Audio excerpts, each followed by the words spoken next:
And joining us on the line right now, the great one, Mark Levin, host of WMAL weekend weekdays, 6 to 9 p.m. right here on WMAL. Also launching this week, Mark Levin TV. We'll talk about that in a moment. And Larry and I and Chris and Mark are all going to be on the stage together out the Birchmere this weekend for our big free speech forum. It's all Beatles covers, right? We're going to be doing. I'm bringing my guitar. Are you playing bass, I hear? Yeah.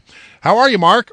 I'm good. How are you guys? Well, I'm good, but let's start by talking about politics because, Mark, these are interesting times we live in. I mean, on the Democratic side of the equation, we've got a woman. Disgusting, he said. We have a candidate who may well be indicted.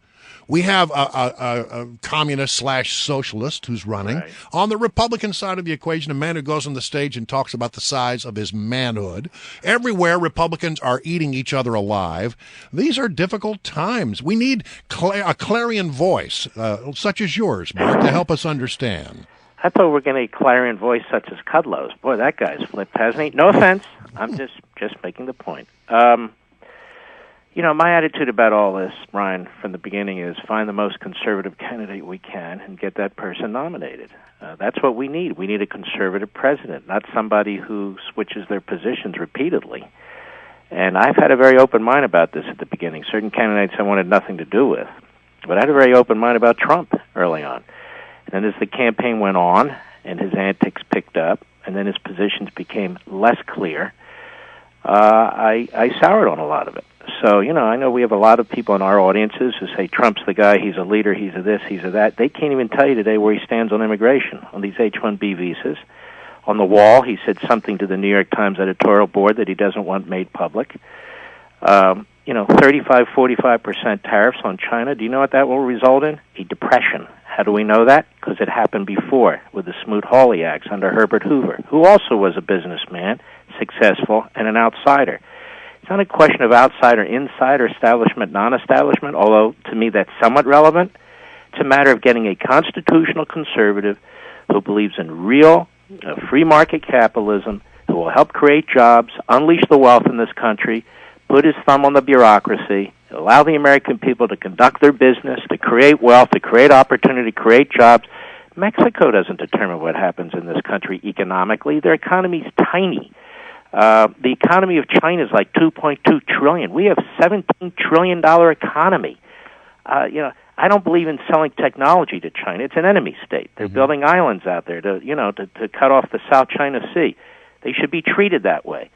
But the American people, the problem we have here is a smothering centralized government. You try and start a business in this country. It's not Japan. It's the EPA. It's the Agriculture Department. It's the IRS.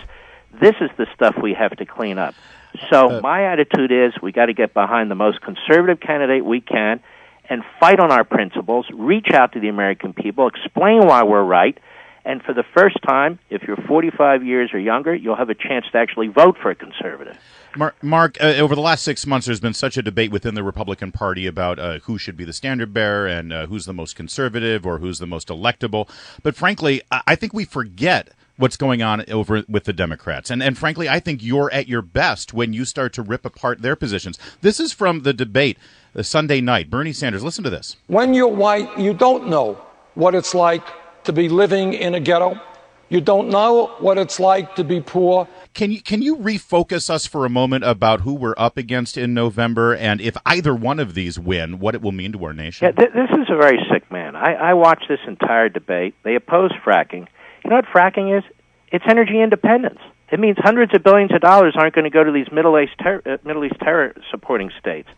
Energy independence. We've been on the precipice of this now, and they want to stop it. So they're anti-American growth, anti-American industrialization. This is a degrowth movement, and they are racist to their hearts. Here you have the most translucent people running ever in American history.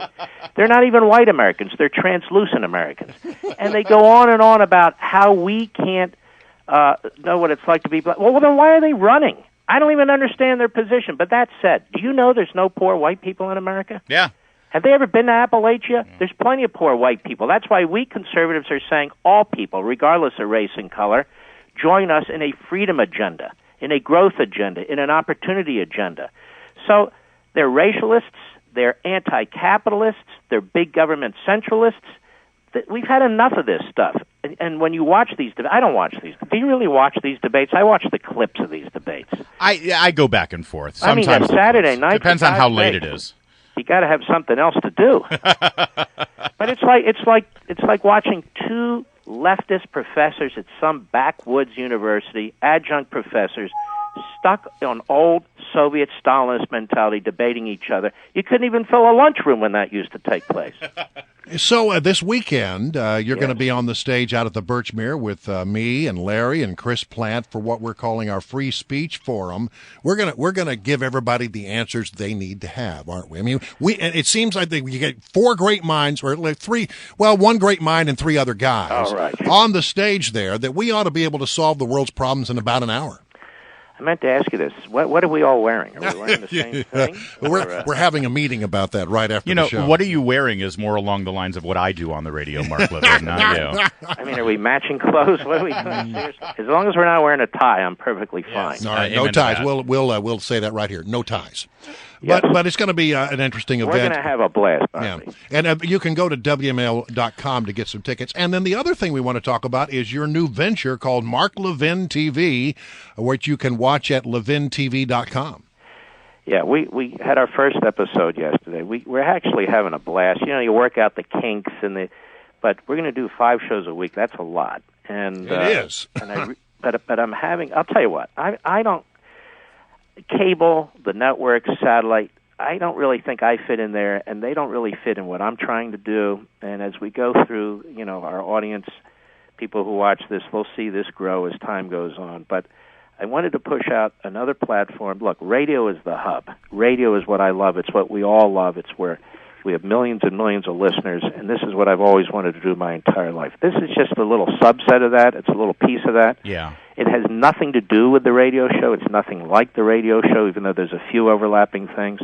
But I want to sit down with people and discuss history and philosophy, do that sort of thing that used to be done without all the segments and the interruptions and people telling you about ratings. The ratings are, if people sign up, they'll watch it. If they don't sign up, they won't watch it. But it gives people an alternative at 9 p.m. at night to what's on TV now. I can't watch this TV stuff anymore where you have a conga line of guests yelling at each other. You learn nothing. You know nothing. They have their agendas. You're done and you're scratching your head or you're fed up.